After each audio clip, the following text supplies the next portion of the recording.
let's help also our local people, especially ile alcohol inatoka kwa transit, so that it is sorted in this area. I know mko na welfare issues. Kama police officers, nimewaambia what we need to do. Hizo promotions zote, stagnated promotions, we are going to sort them. Mambo ya ile payment ya increase ile ilikubaniwa kwa task force, mnajua kwamba ile increase ya mwezi huu ilichelewa, ya mwaka huu, ya mwezi ya July, lakini all italipwa this month with the arrears at the end of this month. Hiyo yote itahakikisha police officers watapata, so that they don't say that we are reneging on their responsibility. It was just the challenges here crossing new financial year. Mambo ya chiefs, mumesikia nimesema, I am working very hard, nyinyi wote wenye amjenda training, muende training, so that it can facilitate your promotion. You know? Hakuna haja kusema ati mtu atakaa tu hivi, you must all be trained. Niliona some of the chiefs wakiambia officer salute, anafanya hivi. Yeah. Sinamna hiyo.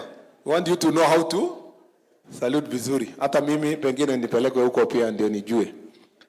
And then we need also to ensure that mumesema mambo yetu ya uniform iletwe kwa sub-county, kwa county. We have agreed that all uniforms will now be given out kwa county level.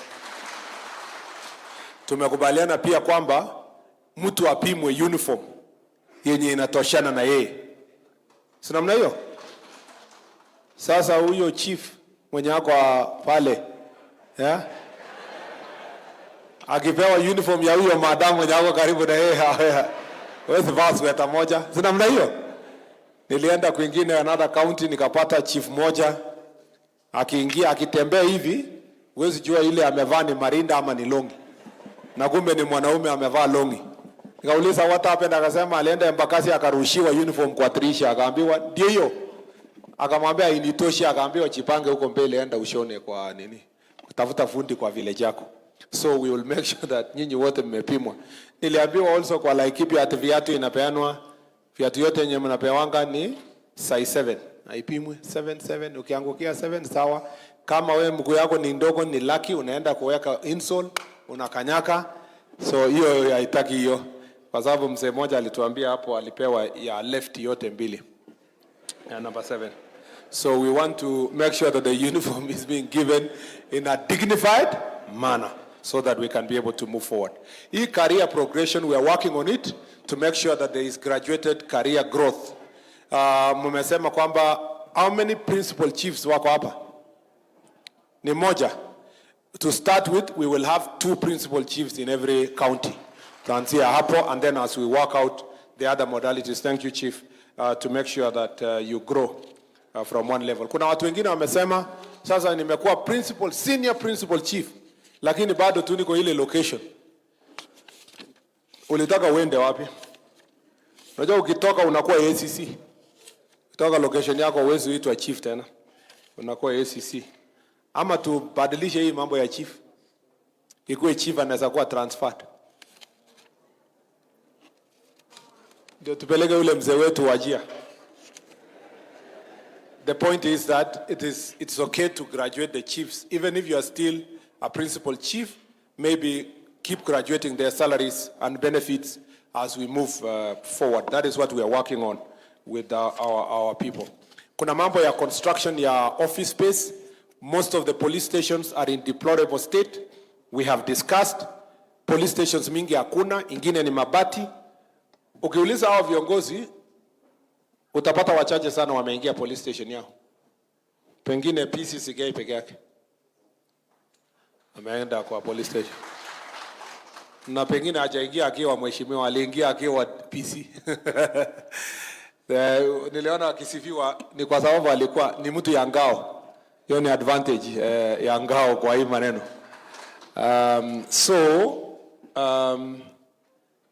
Most of us hatujawahi ingia police station yetu. I don't think even governor. Umeenda police station yako? Umeenda cell?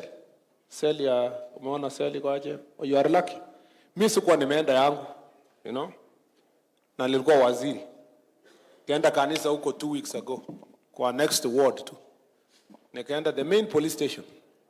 Kufika huko, nikapata police station ilijengwa in 1968. Na iko na room 2 peke yake. One room ni ofisi ya OCS. The other room ni ofisi ya chief. Cell ni chuma imefungiwa karibu na mguu ya chief hapo. So mkora akishikwa anaenda kufungiwa kwa hapo. Wakati chief ana sign mambo yake, huyo anapiga kelele kwa hapa. I was very embarrassed because I'm the cabinet secretary for interior, you know, and I had not visited the next police station in my county. So in the same way, sisi wote wenye tuko hapa, we have a responsibility to see how to make our police stations better. And the same, hata niliongea na IG akaniambia hata usitangaze yangu sana, iko shida mingi. So we have neglected police stations. Ukienda Sondu hapa, police station ya 1932 kwa Sondu hapa Kericho, baada ya Kericho na Kisumu. Haijawahi jengwa police station, lakini kuna Kengen generating power next to Sondu, project ya 15 billion kwenda mbele. Wakati ilikuwa inajengwa the whole time mpaka ikaisha, hakuna mtu alifikiria police station inahitaji kitu kidogo tu ya kujenga, maybe 5 million or 10 million. So we have agreed that going forward, we must start building all the police stations in the Republic that are in bad shape. We must make sure that we deal with those police stations. So give us a short time to shafanya design. We just want to see the budget yenye tuko nayo, then we improve. OCS wenye wako hapa, muliambiwa na National Police Service mtume picha ya police station yako? Mulituma?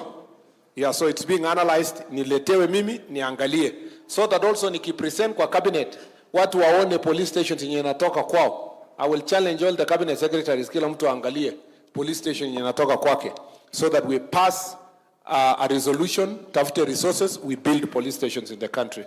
In the meantime, we want also the support of the CDF. Please mutusaidie. Let's partner together to build good police stations with very good cells uko ndani. Cell ya men, cell ya female, cell ya young girls, young boys, na transgender, na nini wote, cell mzuri. Na mtu usijifanye kwamba nini. The day you retire, my friend, you will realize utakuwa embarrassed. Utaenda your village, upate the police station ni mbaya, na umeretire. Na hakuna mtu hata anaweza kukusaidia hapo. Ukora ikitokea wewe ndio unavamiwa kwa sababu uko na pesa kidogo, uko na pension. So you have to really work out together, sisi na nyinyi, to make sure that the police stations in our home are constructed. Mambo ya mobility, we are in the certain stage of procurement kwa mambo ya magari. Tupatie tu kidogo tupambane nayo tuone. We understand hiyo description yote ya shida ya magari, please bear with us, lakini share what you have. Hakuna kitu ya KPS na sijui ingine ni APS. All magari yenye iko around, ana hakuna ya DCI na county commander na OCS. You just share for the time being mpaka tupate magari nyingine, which I believe before the end of this year we should have extra cars. If we can procure 2,000 and we share, ngao wapate kidogo, polisi wapate kidogo, mingi kidogo, tupatie prisons kidogo, we can be able to make progress even as we empower. Here chiefs, we are still working on to see tutapata wapi motorbikes ya kupatia all our chiefs. I understand ile ya 2017, 2018, ilikuwa 20 what? 2011. Kuna watu wa 2011, kuna watu wa 2017. We need to find out how to help you. Nimeambiwa zimekwisha. ACCs poleni. Masikia tukipata gari tutalete at least hata mbili kwa county. Sorry, ama moja kwa sub county, you share as the ACCs kwa hiyo sub county. Because Madam ACC mwingine Trans Nzoia huko aliniambia juzi alibebwa na motorbike. Akikaribia tu mkutano hivi, ule mtu ya bodaboda akaingia kwa matope. So akaenda akisimama kwa mkutano, mama wakampatia lesson ndio aendelee na mkutano. Sijui ACC mwingine huko Ukambani aliniambia alikuwa anaenda na motorbike akaanguka karibu na center. Ati wananchi wakasema serikali imeanguka because crown ilianguka. So we have to find a respectable mode of transport for you and understand. Nimesikia mambo mingi sana kama vile nimesikia kwa hapa, and we need to find ways, including construction of offices for the ACCs and the sub-counties. Nyinyi mnasema hii ofisi yenu ya county commander ni county commissioner ni mbaya. Hii ni one of the best offices. Ni mbaya lakini one of the best. Ukienda huko Taita nini inaitwa nini, Tana River. Kuna ofisi, county commissioner anakaa kwa mabati. Then the deputy na police wanakaa nje kwa kitu kama tent. So we have to ensure that we look after all these concerns, our people. Let me quickly run through the questions mumerais mbio sana. Hardship allowance tutaangalia. Shida ya Chepalungu constituency, by the way, kubwa. Why munalia hardship zaidi? Si sana kwamba it is an hardship area. Shida kubwa yao ni barabara. The biggest problem ya inaccessibility ya Chepalungu ni barabara. A small area, ukitoka Kapwe hapa uteremuke unataka uingie Gurene, Shangiroi, unaweza chukua the whole day in a very small distance. And because the infrastructure is being addressed by His Excellency the President, and we are almost somewhere in addressing that infrastructure, I am very confident kwamba hii barabara zetu zikiisha ya Chepalungu hivi amutaita hii the level of hardship yenye mnaita saa hizi, in another 2-3 years itakuwa imeenda chini. I know na maji, tukileta maji na mambo ya barabara, the challenges we are talking about hardship, because vile mumeongea hapa mtu atasafikiria tuko Tana River ama tuko Samburu huko Malaso ama tuko huko Wajia. The problem ya Bomet, ya marginalized areas, ya mambo ya hardship is a lot about the development which has been left behind for a long period of time. But His Excellency the President is addressing your development concerns. And I believe hiyo mabarabara ikifanywa, it will lessen the burden you have as public officers in the dealing with these issues. Mambo ya administrative units, I know. I'll try to operationalize 2 or 3 divisions, the most critical ones, in the next 1 or 2 weeks. Allow for 2 or 3 locations in the next maybe 5 or so locations, and then maybe 10 or so sub-locations. We have got a very small budget, but we'll try to do so. Shida ya AIE, yenye mko nayo kwa shida ya AIE, and we are going to address, is because tumeongeza locations. Penye location ilikuwa moja, sasa ni 3. Penye sub-location ilikuwa moja, sasa ni 5. Na ile AIE budget haijaongezwa kutoka bunge. So we are trying to survive with the resources that is in place, and I want you to be patient kidogo as we sort out the AIE issue. Even the divisions. Division ilikuwa ni moja, sasa ni 3-4, ama imekuwa sub-county in some places in the country, and that's why it's taking away most of these issues, but we are going to work on it. Mambo ya delay of salaries, au wenye wamekaa 1 year plus, that is really unacceptable. That is totally unacceptable. I have given our office to working with Public Service Commission another 1 month to malize hiyo maneno yote. So mzee ule alisema September, hiyo ni sawa, nitapambana nayo by September. Nilienda county ingine, chief akaniambia, please, can you please explain to my wife kwamba sina bibi mwingine anakula salary kwingine? Kwa sababu anajiuliza hii kazi nafanya kwa bidii, ni nani mwingine anakula hii pesa ya salary ya hii nyumba? So I really want to apologize on behalf of all the chiefs and the assistant chiefs. That is unacceptable. And give us another 1 month, we will sort out, kila mtu apate pesa yake. Na mkipata lump sum, peleka at least mama out, ama mwana yako out kidogo, asikie kweli mlitabika pamoja mwaka moja. I know, kumwambia Kalenjin man peleka bibi yako out, wanashangaa huyu kijana anaongea nini, huyu waziri. Sinipitie tu butchery nikuja na kilo moja, sio inatosha kuonyesha mama kwamba ninampenda na nimeonyesha mapenzi. Hiyo ndio the challenges we have. And then on the issue of village elders, the policy is on my table. I will take it to cabinet. Alafu we'll see something small ya kusupport village elders. Shida ya Kenya, wacha niseme number 1. Because we have an employment among many people. We are not employing village elders. It's not salary. Tunawatafutia a small allowance ya kusupport ile kazi tayari wanakuwa wanafanya. Wanunue torch, gumboots, airtime, nini kidogo, walipe SHA wenye wamezeeka, wakisonga mbele. Si namna hiyo? Na pia shida ya Kenya, mtu anafanya kazi wakati hakuna pesa, sawa. Lakini siku yenye inasemekana sasa kutakuwa na kitu kidogo, unaona sasa village elders yenye hawajai huonekana kwa hiyo village wanajitokeza. So the day we will identify the beneficiaries, it must be the people who have been doing the job. Msianze kufanya procurement ya some fictitious village elders. Extraneous allowances nimesikia, mambo ya promotion nimesema, chiefs wenye walikuwa affected during post-election violence.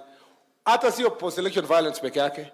Chief kama mule tulikuwa hapa jana Kericho, mwenye aliumizwa, kuna chief alienda kupambana na pombe. Mwenye pombe akatafuta goons akapiga chief. Yeah, now the chief has never been supported by government.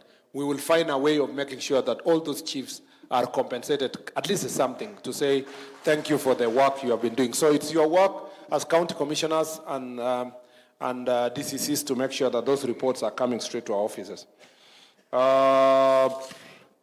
Office infrastructure, Ngapu inakuja, ngoe tu patient kidogo. After this recruitment inakuja, tutalete Ngapu. Civil registration offices, we have a challenge kwa hii county. I gave instruction today kwamba ya Bomet East ifunguliwe. Pale, is it Longisa, sindio? Ifunguliwe hiyo Longisa. Alafu nimeambia aende hakikisha ya Sotik na Konoin imefunguliwa. Because Sotik na Konoin ni mbali from the headquarters. So, I think in another month or two, Bwana director wa registration, let us support Sotik na Konoin. Wapate offices ya kutoa, ya kufanya nini. So, how long? 1 month? 2 months? Ndio atafute staff wa kwenda huko. So 2 months, we open those offices. Watu wapate birth certificate kwa huko mashinani. Nimeona also prices ya late, the cost of late registration ya birth certificate is unnecessarily very high. Sijui ni 500, alafu birth certificate ni 200. Your 300 is not necessary. So we are going to review so that it becomes cheaper for Kenyans to get birth certificate. Na rais akikubali tunaweza ondoa ikuwe free. Kama vile ID ni free za hizi. So that watu wengi wapate birth certificate on time. Mtu asisafiri akuje Bomet, amelipa transport, alafu tena alipishwe kutoa birth certificate. I think we will work birth and death certificate. That will facilitate quick registration in those areas. Mambo ya sexual offenses. Bomet, please, let's do something about sexual offenses, defilement, na gender-based violence. Iko juu kidogo. Mambo ya kupigana kwa mafamilia iko juu. Watu hawaongei. Na pengine watu wakiongea, msichana akikuja nyumbani kusema bwana yangu anakupiga, kwa ile culture yetu tunamwambia vumilia mama. Uchoto korikto. Unaendelea kumwambia mtoto yako vumilia tu. Hata imekuwa ni culture, ukisikia mtu amewika kwa next bout, mtu anauliza kuna wakora wamekuja, watu wanasema hapana, ni jamaa ananyorosha bibi yake anamweka kwa laini. We have to deal with gender-based violence with the seriousness it deserves. With the seriousness it deserves. People are dying. People are having mental health challenges. And ulisikia mwalimu alisema even teachers are being killed by their spouses. Please, let's take cases of gender-based violence seriously. Chiefs, endeni mfanye civic education kwa watu. Na kama wewe chief unapigwa, kwanza ujisuluhishe shida yako kwanza kabla hujaenda kufanya baraza. Kwa sababu unaenda pale, wewe ni chief, unaambia watu msipigane. Unasema hii chief anatuambia ni bibi yake anamnyoroshanga yeye. So you have to sort with yourself first. Na lazima tutoe hii culture yenye hata mnaficha. Kwanza mwanaume akipigwa, ati mwanaume akifika police station anaulizwa, ati umesema? Ati bibi yako alikuchapa? OCS anamwambia wewe kwenda bwana. Enda uchape. Wewe unashindwa na bibi. That culture should come to an end. Na wanaume wengi wanaumia in silence because they have also violent women in the house. Some men is because they are addicted to alcohol. Sasa bibi anamnyorosha na anashikana na watoto yake ananyorosha. Badala ya kupeleka bwana rehabilitation center, anaenda kumpiga kwa nyumbani. And so many men are suffering because of those issues. Please, let's take it very seriously. But the one that really pains me is defilement. And defilement yenye inafanywa na relatives. Alafu vile OCS anasema, tuna condone kwa community yetu na tunasema, tumalize kipkaa. We all know what kipkaa means. Tumalize kienyeji. Hakuna criminal, a crime yenye inamalizwa kipkaa. Yote ipelekwe kwa police station, mtu astakiwe, afungwe. And especially where defilement is incest, incestuous, we need to deal with it and deal with it with finality. Vile mume deal with cyber crimes, which has really improved in this county, we also need to deal with these issues. Mambo ya police uniform, we are finalizing the police uniform. The president gave the resources. You are going to get the new police uniform. Will be issued. I think His Excellency said it within the next 1 month, by October, to go to roll out the new police uniform that will come out. Injured officers in line of duty, mental health issues, we are working on those. Transfer policy, we have had you. We'll make sure that it's streamlined.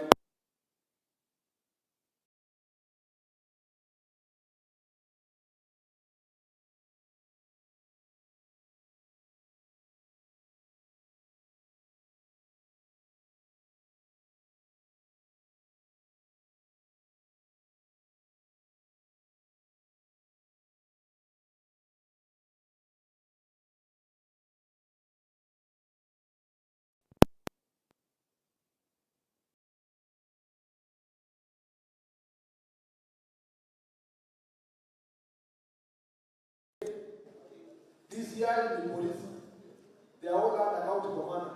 I'm the message. Yeah, you want it. Once you have the capacity, you have to support. Not just in your own station.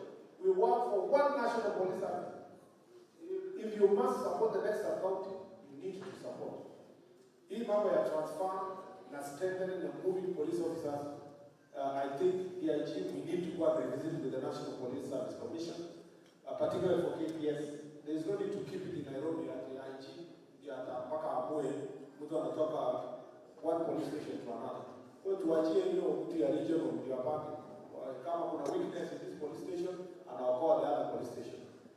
Kama hii police station ya kama hii, yenye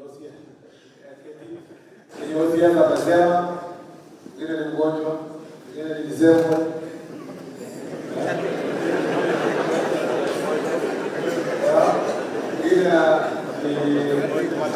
Kwa alcohol, sasa anabaki yeye na wawili. Moja akaenda kotini, kuna mtu police station. Sasa DIG. Ndio sasa hii maneno ishasema na raia wamejua, wakora wamejua. Sasa kimbia police station kesho kusema area ana watu. Huyu apewe an extra people immediately. Ndio isaidie hiyo police station. Na huyo mlevi aende rehabilitation. Okay? Yeah, kama walikuwa wanavuta watu, but siku hizi were very limited because of mental health issue. So release him aende rehab.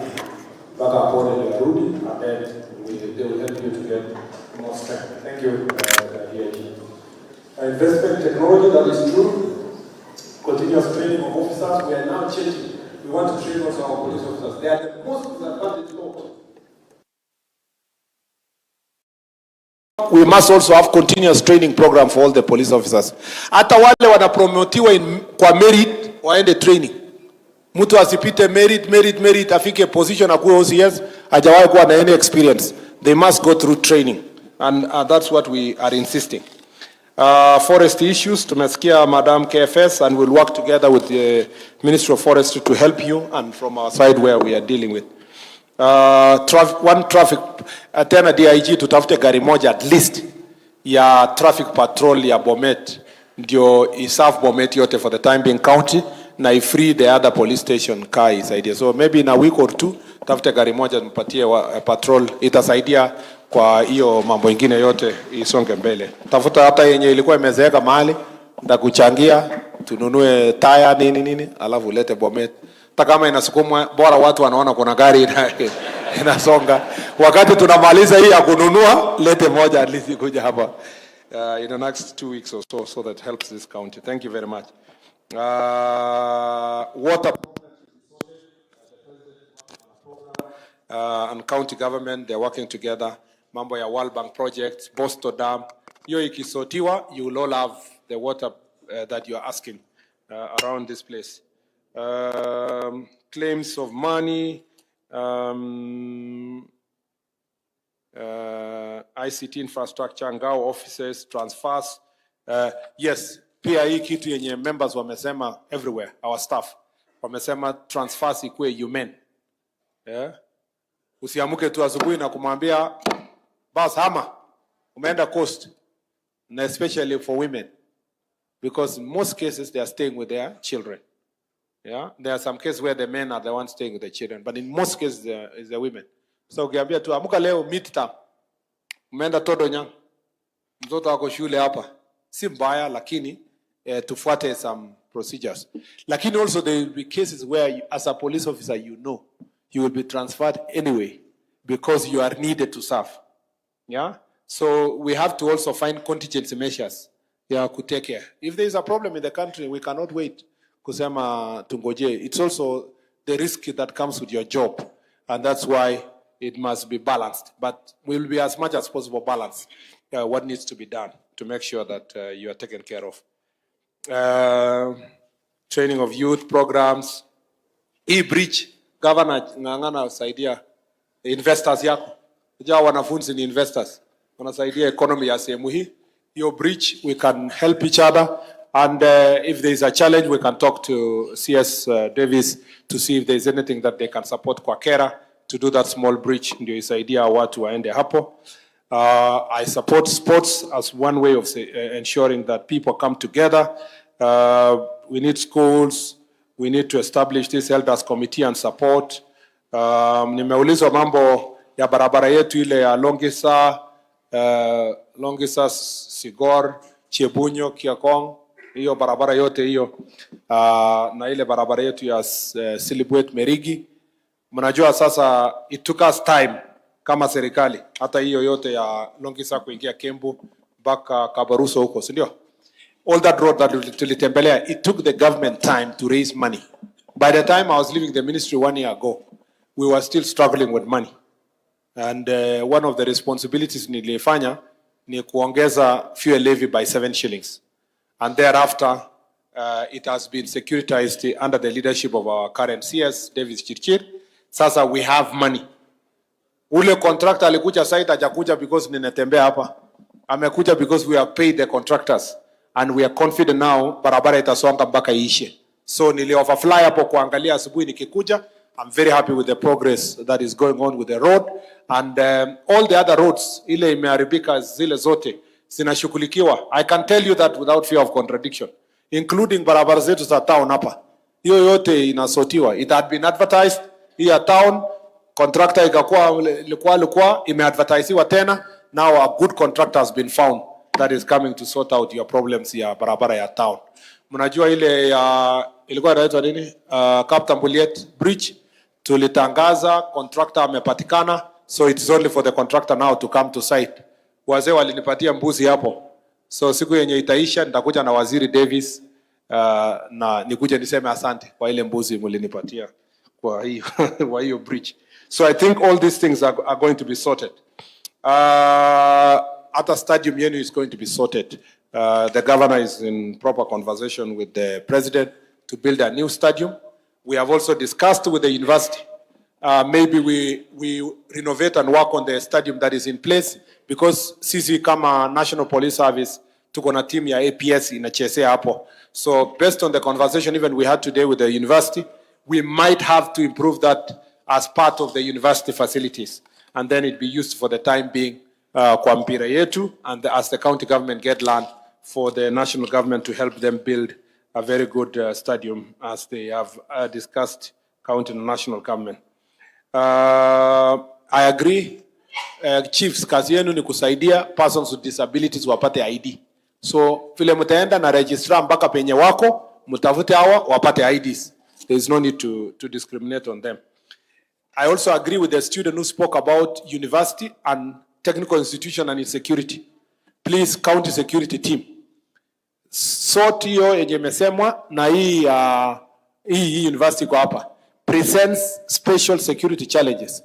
Fanyia sisi recommendation. If we need to have a police post near the technical college hapo ama any other security issue, let us work on it so that we support our schools and colleges and universities to have the necessary security, because wakora ndio wana target au wanafunzi kuwauzia bangi na madawa ya kulevya. So we must have presence of police officers around that area so that we deal with insecurity. Nimeongea mambo mengi sana, sijui nini, breach, access, recruitment. Nimeulizwa watu wenye walipotea wa Chepalungu hapa, 2 young people, and you know, niliulizwa pia na media na nimesema as national government and national police service will continue kutafuta hawa and to get the right information ya kuambia their families. So, and as soon as we get that information, we'll make sure that it is given to the people. And tumeelewana mpaka hapo? Yeah, we'll make sure that we continue and doing so, and DIG is here and he will do his best. Asante sana DIG, thank you very much. Teachers, nini sha mambo yengine. So, hii mambo yote tukishafanya mtatufanyia nini? Watutam? Hapana, hatujasema tutatemea huyo hapo nje. Mimi nauliza chiefs na assistant chiefs na OCSs. Tukishafanya hii mambo yote nyinyi mtatufanyia nini? Kazi, sina mna hiyo? Mtanyorosha kazi? Kabisa kabisa. Ya ukweli? Mtaunda kazi vizuri? OCS mtafanya kazi? Unajua sasa nyinyi ma OCS mna serve Kenya mzima. So ile information mnapata hapa mna apply penye mtakuwa mmepelekwa siku nyingine when we go do transfers. All these things we will do. Hii jukwaa tutakuja hapa kupiga 2 stories for the sake of it. It's because we want to make sure that our people are being taken care of and their interests are being taken care of. Nashukuru ulisema unaitwa bwana nani? Najua alitaka kuniona. Cheboin. Yeah. Kwa sababu ya presentation yako on behalf of persons with disabilities. Yeah, Richard.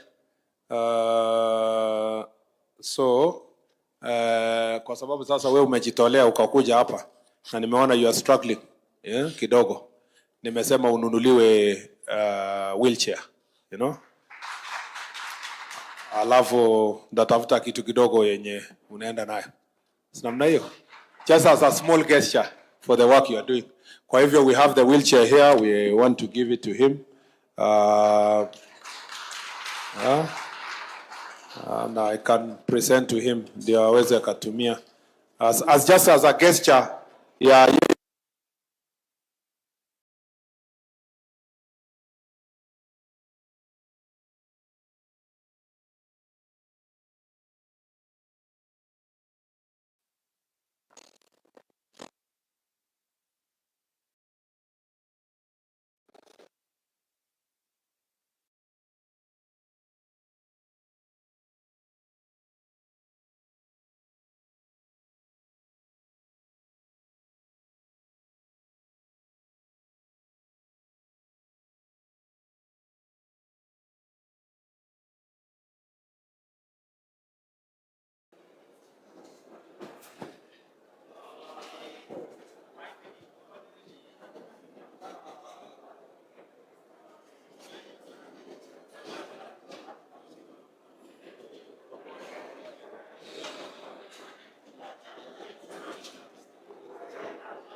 Yeye ameomba kusaidiwa mtoto moja.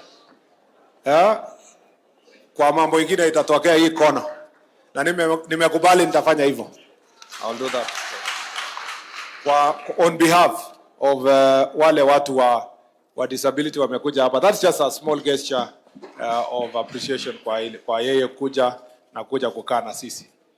Bas, tuko sawa pamoja? Kwa hivyo sasa nataka nikaribishe Mheshimiwa Speaker akuje. Kuja endelee kutoka hapo.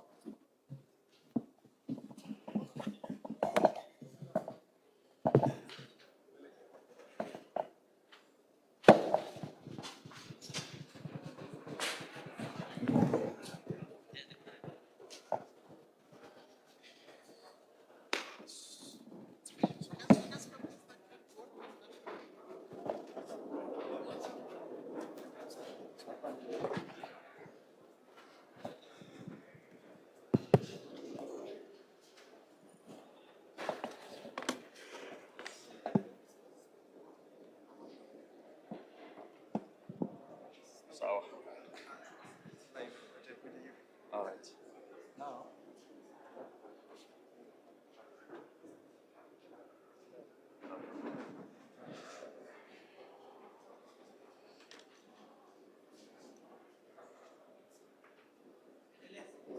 Thank you very much. Waziri Murkomen, all the officers from Ngao, sisi zote, all protocols observed. Good evening. Good evening once again. I'll not take a lot of time because all has been said and much has been mentioned. What I'll do now is just to introduce to you the MCAs who are here. I'll ask them to stand wherever they are. A mic will be brought to you. Sema jina. MCAs, please, kindly be upstanding.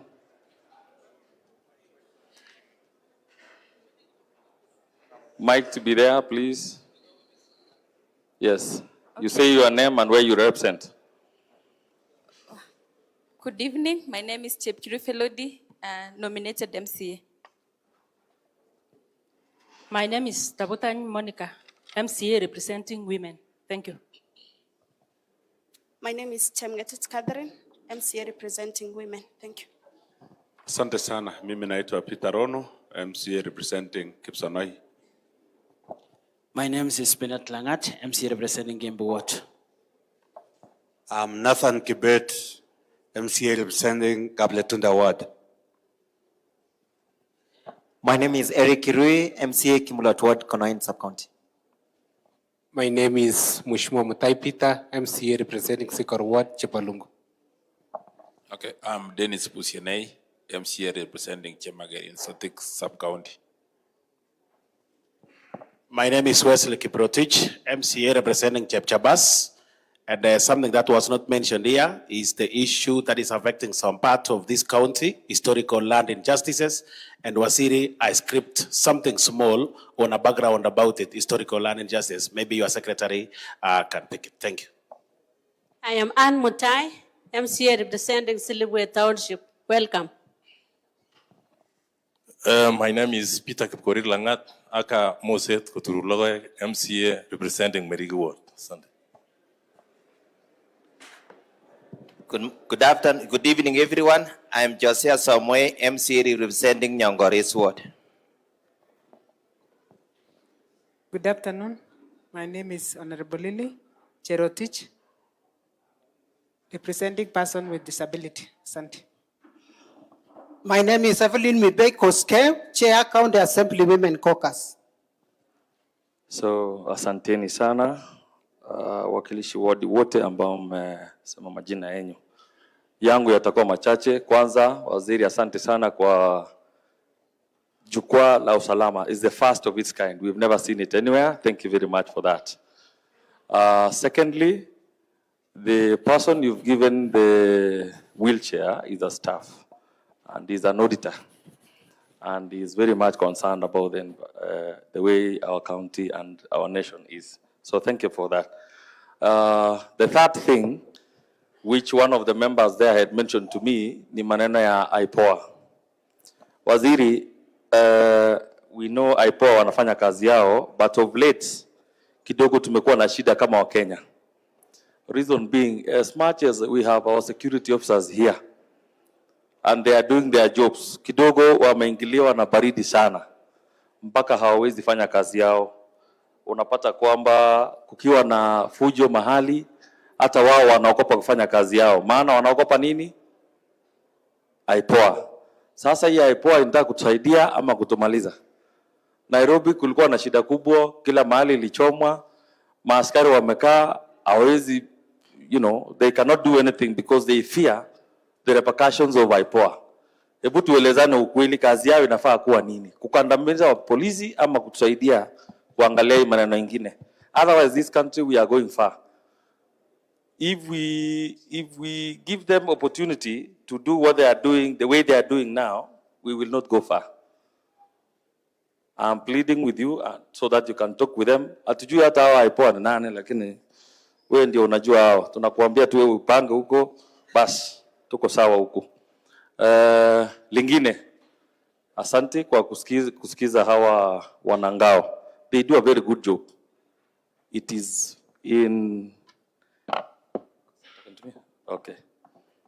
Ni ngumu sana kupata waziri akija ground kuwasikiza. Asante kwa hiyo.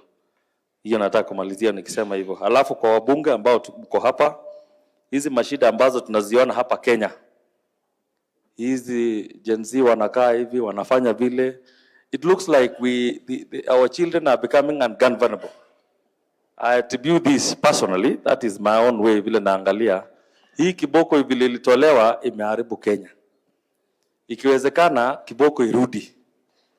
Weka sheria irudi. Otherwise we lose our country to these youngsters. Can you imagine a youngster anarukia polisi mwenye ako na bunduki na anafurahi akirukaruka? You don't know whether he is a good fellow or a bad one. Kidogo wanarukia yeye, wanapiga yeye huko chini. I don't think we are going the right way on that. Kumalizia. MCS wengi hapa Kenya, waziri, wamewawa by thugs. Vile wengine wako na security, ikiwezekana tuwape security nao hawa MCS wakuwe na security kidogo. Alafu ya mwisho waziri, nimesikia ukiongea uniform kwa hawa, na wewe mwenyewe najua uko na uniform, vaa yako hata wewe tuone ya ama namna gani? Ingekuwa mzuri akiwa na uniform hata yeye. Ndio wao wakuwe na moyo ya kuvaa. Otherwise karibu sana, asante sana. Kule assembly tunakukaribisha ukiwa na muda, baada ya kumaliza huko tutakukaribisha, tumekutengenezea chai kule assembly. Asante sana na asante kwa kutuangalia. Shukran. Naona tukienda sasa the next phase, mheshimiwa wa area, mheshimiwa Mandazi, karibu sana. Tuongee mkono akikuja polepole. Bas, asanteni. Na kwa hiyo si mlikuwa mnapiga mkono saa zile? Na kwa hiyo walikuwa nasema because of that, lakini kama wamesahau kidogo. Asante sana Mheshimiwa Speaker, waziri wetu Mheshimiwa Murkomen, maafisa ambao wametembea wote kwa pamoja siku ya leo, gavana wetu, senator wetu, wajumbe ambao wamefika hafla hii ya jukwaa la usalama, all the MCS present, assistant chiefs and everyone and the chiefs, the ACCs. Let me simply say, I also ride on the already established protocol. Mheshimiwa Murkomen, I had indicated to you tukiwa kule, and I told you this is the epitome of public participation. Hii ni kusikiza ground ya ukweli, because zile mashida ambazo umeambiwa hapa, those that you are able to solve, umepatiana solution. Zile zingine umesema utaenda kuangalia kwa ofisi yako, zile zitawezekana pia utatekeleza. We want to wish you well as you go around the country. We support you as members of parliament, na tunakuambia eko kwa kazi ambayo unafanya na unafanyia serikali ya Kenya. Situmpigie makofi tafadhali. because we've seen ministers and ministers. And I think it's not about the ministry. It's about the person. Mheshimiwa Murkomen, this is the second time you're coming to Bomet. When you were the CS for transport na mabarabara, tukasimama na wewe hapa Bomet. We were here together with all the members of parliament. Ukaambiwa vitu vingi sana. Mojawapo ni Kaptambuliet Bridge, which I'm so happy, hata kama saizi uko kwa security, you still follow it up, na uko na details zake in your fingertips. I want to really say thank you for that. Kabla maybe mimi mwenyewe niweze kunena mawili ama matatu, wacha niweze kutambulisha the members of parliament who have come. Yes. Tuanze na Mheshimiwa Kigure, Mheshimiwa Unwe. Mheshimiwa huyu kidogo alikuwa anadharisha usalama. Akiomba kiti alisema msiponipea nitaama. Kama agaspi. Kole msiponipea kiti nitaenda mbinguni. So asante sana. Waziri wetu wa usalama Mheshimiwa Murkomen, our DI Chief Mr. Masengeli, and let me say all protocol observed. Personally, I will not take too much because what I was intending to talk about has been communicated or has been said by all those people who have stood up earlier, including maybe I can touch only on one thing, maybe the issues of the vehicles. It was touched, I will not talk about because there is a lot of challenges on the vehicles of the police officers. And the illicit bruise, I wanted to commend this team, Mheshimiwa Murkomen, because in my constituency, it has drastically reduced because of the efforts of the assistant chiefs and the administration, police officers who are working in my constituency. I want to say congratulations. It's only some very few areas, and I think I've been working with them even despite my issues of political issues. You know, politicians are afraid of trying to encounter these issues or face it on. I normally go with them. We normally try to make sure that this is eliminated once and for all. The issues of the transfer of the police officers. Mheshimiwa Murkomen, the issues of the transfer of police officers.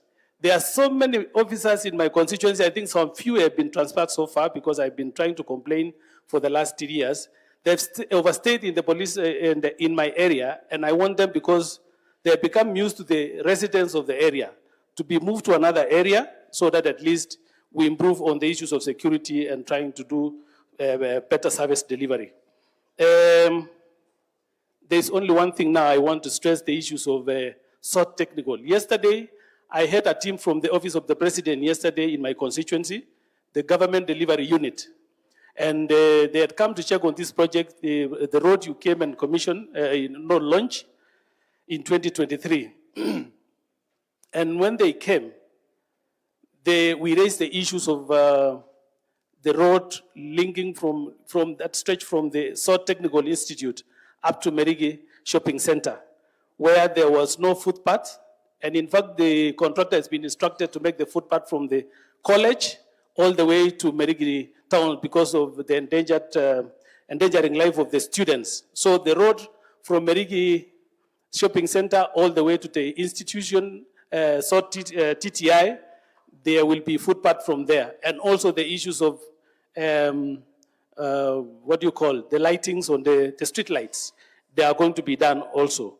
And then what I was kindly requesting, which I know you are going to do it for us, Mheshimiwa Murkomen, is Merigi Division, which has been gazetted as one of the, division in my constituency. Because of the huge number of students, in fact, the last time you came with the president, the student in that institution of SOT Technical was 3,000. And now it has doubled. It is more than 6,000.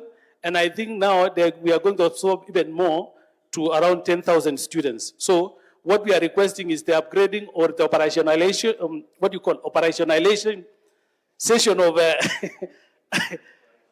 operationalization of Merigi as a division If you can effect it as soon as possible so that it can help us and some of the few administrative units, the chief, what you call, the location and sub-locations, we will really appreciate. I think that is the other issues. I will not touch about it because we have talked about it. The issue of police station in Bomet East. You know, I think I've shown you and I've given you the letter for furnishing the police station. You have received it this morning. The one for Kiramwok and Longisa. I think my colleagues should come for benchmarking in Bomet East because I've done a very excellent police station in that area. It's costed me around 9 million and it is now up and running, which waziri atakuja kusindua hivi karibuni. What I wanted to talk about is I've also requested the chiefs and the assistant chiefs. As we are talking now, the DCC office, I've given him, I'm renovating his house. I'm also renovating, there's what I'm doing to my ACC in Chemaner. There's also some things which are going on there. The one which are remaining, I'm finalizing them. And I'm building two two offices for the chiefs, 2 chiefs in my constituency, and 1 office for assistant chief. What I've requested the chiefs and assistant chief is to make sure that you have the title and you will not wait for me to construct for you an office. Immediately, I will do so long as all the documents are in order. Thank you very much and may God bless you all. Asante sana Mheshimiwa Onwet. Wacha nikaribishe Mheshimiwa Joyce Korir, our nominated senator. Karibu sana mama.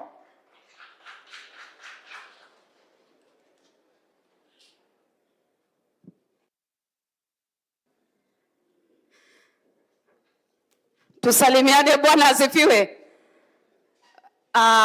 Mheshimiwa Waziri, DIG, viongozi mbalimbali ambao wako miongoni mwetu, wacha nichukue nafasi ya kipekee kukaribisha waziri na viongozi ambao wamekuja ili tujadiliane mambo ya usalama. Mheshimiwa Waziri, nilichelewa kwa sababu nimekuwa na president kule Homa Bay. Tulikuwa na mheshimiwa ambaye tulimpoteza na niliweza kwenda kuwakilisha speaker na nikaona ni vyema pia niweze kufika hapa.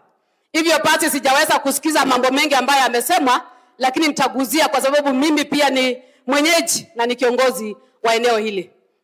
Mheshimiwa Waziri, tuko na changamoto sio hapa. Na ndiposa ujue ya kwamba mimi sana ufanya kazi na security na machiefs wetu.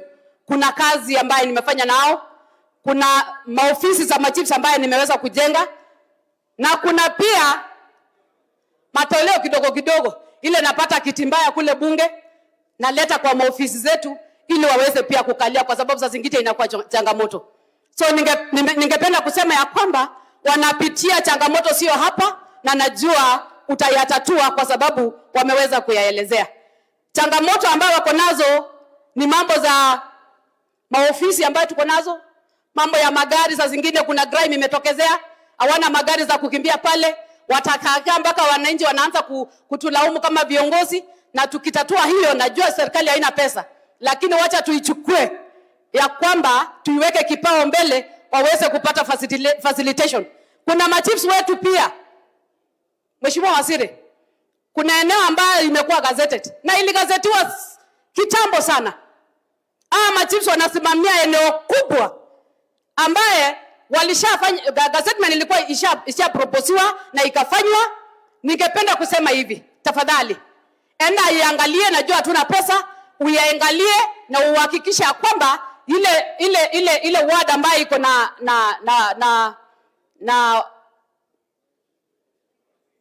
na tatizo kwa uongozi, tafadhali wasaidie ili waweze pia kuwafikia wananchi na kuweza kutoa huduma zao. Na isitoshe, mimi pia ningependa kutetea ya kwamba hata wapata bodaboda ili waweze pia kusaidia kwa ile kazi ambayo chiefs ni wao ndio wanajua ile drugs ambayo inaendelea kwa villages. The main culprits wanajua, chiefs wetu wanajua, na hata maaskari wetu wanajua. So wakipata kusaidiwa, najua watafanya kazi vilivyo. Sasa zingine wanahangaika. Mimi niko na orodha ya karibu chiefs almost 50. Hata nimeleta pale kwetu ili tuweze kuangalia vile tunaweza wasaidia. Wamefanya kazi mwaka mzima na hawana mshahara. Wanaacha watoto nyumbani, anafaa uniform, mama anauliza jioni sukari iko wapi, kwa sababu ametoka na uniform na anakuja bila mshahara, anashangaa hii ni kazi gani? So waziri, hiyo ni kazi ambaye ningependa kusema ya kwamba tuwasaidie ili waweze pia kufanya kazi. Nikimalizia, mheshimiwa waziri, mambo ya drugs na pombe imekuwa changamoto. Imekuwa kazi ambayo imetuletea shida hapa Bomet. Saa hii tukiongea Kenya mzima, kaunti ambayo inaongoza kwa mambo ya GBV ni hapa Bomet. Jana tumeshika madam ambaye ameuliwa. Kuna kijana hata hajazikwa. Ni kwa sababu ya mambo ya familia na mambo ya kudungana visu. Mheshimiwa waziri, isitoshe, hii university yetu tumeanza juzi. Mimi nimekuwa mwanafunzi hapa, hapo ndio mahali nilifanyia exam zangu. Na ningependa kusema hivi, tuko na changamoto ile ya kwamba watoto ambao wanapatikana hapa town ni watoto wetu hapa na vijana wetu hapa. Kumaanisha inavaa tuangalie kwa undani shida ambaye inaletwa na hizi madrugs na pombe ambaye inauzwa kiolela na ile license ambayo tunapeana, na ndio inasumbua maaskari wetu, inasumbua machiefs na inasumbua raia. Mheshimiwa waziri, nikimalizia waziri, ningependa kusema karibu sana na niseme ya kwamba wacha tufanye kazi. Tumekuongoja sana uweze kuajiri vijana. Vijana hapa wanatumaliza kwa sababu tumekaa. Na ndio unasikia saa zingine wanapiga makelele. Lakini ukileta hii utasikia hapa wanaanza kuimba mambo ya tuta. So mheshimiwa waziri, wacha niseme kama serikali tunawaombea, wacha tufanye kazi. Mheshimiwa Masengeli, tafuta nafasi. Kuja zunguka hizi stations zote. Alafu ujue ile mashida ziko. Kuna mambo ya matransfers, kuna machips pia ambao wanapewa wanatosha washasoma. Wengine wao tulisoma nao hapa. Na wako na madegrees. Na imagine mheshimiwa waziri hawajawahi pata promotion. So tafadhali saidia sana. Na nikimalizia, kuna madam ambayo umemuita. Nilikuwa kwa barabara nikikuja na nilikuwa nafuata live. Ukamuita akakosa kukuja. Sio kwa sababu nyingine, ni ile alikuwa anaongeza kura. So msamee, pea promotion yake na Mwenyezi Mungu atawabariki. Asante na Mungu awabariki. Asante sana. Bas, asante sana mama. Seneta, wacha nikaribishe Mheshimiwa BC Sigei. Mheshimiwa BC Sigei kutoka Sotik. Mheshimiwa BC Sigei in Parliament sits in your committee, in the Security Committee. Karibu sana BC. God is good all the time. Bwana waziri, nataka kupatia wewe heko. You are leading in front. Wewe uko mbele. Hii mkutano ni ya kipekee. And I want to thank you for being creative. This creativity. Uongozi wa serikali nataka mtu ambaye anakuwa creative. I thank you. Can you also go and tell those others in the cabinet to duplicate this kind of style? And the next thing we want to see, waziri, is serikali kuongea na vijana. Let the government talk to the young people so that we can be able to talk about these issues in this country. Secondly, mimi ni mtu angao kwa damu. Na kitu ambao ningependa kusema hapa bwana waziri, tungeanza kusema kwanza tungependa kuwa na cooperation between the chiefs, the police people, officers and the MPs, leadership ya uongozi kwa political leadership. What also came out bwana waziri is that we need a leadership meeting, leaders meeting in this county. Nataka mkutano ya viongozi hapa Bomet. We are looking forward for the governor to convene a meeting of leaders in this county so that we can be able to talk about many things which came out here. Secondly, Chebole police station. Please look into it. Tuliongea na PS. Nataka iwe police station. Maybe wana Masengeli utakwenda kuongea na IG. Nataka police station ya Chebole. Bwana waziri, pia kuna interviews ambayo ilifanywa ya assistant chiefs na chiefs haijatoka. Please harakisha. Kama mtu hajafaulu, sema hajafaulu. nataka answer. Kama hakuna, tuambiwe ya kwamba huyu alianguka, so that we know.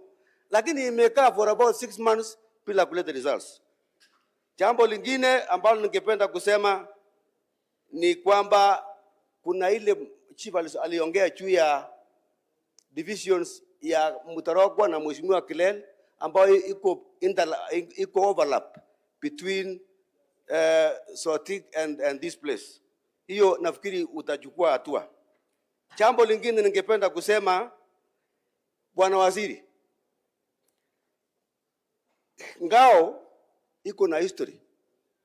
Kuna wakati ambao devolution ilikuja katika nchi hii. Hawa watu walikaliwa sana. We chukua hatua kupatia hawa profile kuja juu, because hawa watu ndio waziri. Hii ni serikali, this is government. Use this machine. Hii ni machine ya serikali, so tutumie hawa kuleta information na serikali itakuwa imara. Tunataka kuhakikishia president ya kwamba sisi kama viongozi wa siasa tuko imara kusaidia yeye ili tuweze kuinji iwe mzuri, lakini weka hawa kwa mstari wa mbele. Mwisho ni mambo ya licensing regime. Licensing regime, mimi niko kwa kamati na wewe najua kamati ya security. Licensing regime in this country ya pombe lazima iangaliwe vizuri, so that you can reconcile ile licensing ya county na ile ya serikali. Samani DCC au DC alikuwa chairman ya licensing. Rudisha hiyo ndio itakuwa mzuri. Jambo la mwisho, alafu niketi, ni mambo ambayo inahusu university hii. We are very happy, Waziri, that we now have University College ya Bomet.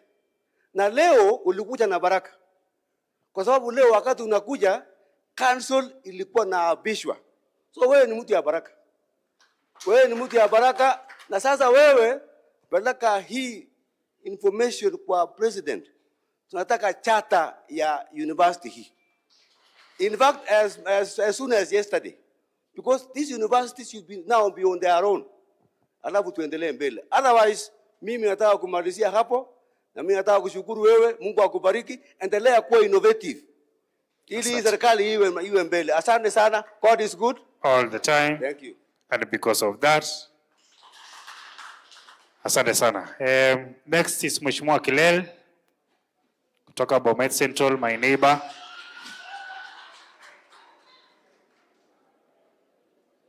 Asante sana. Karibu Mheshimiwa Kilel.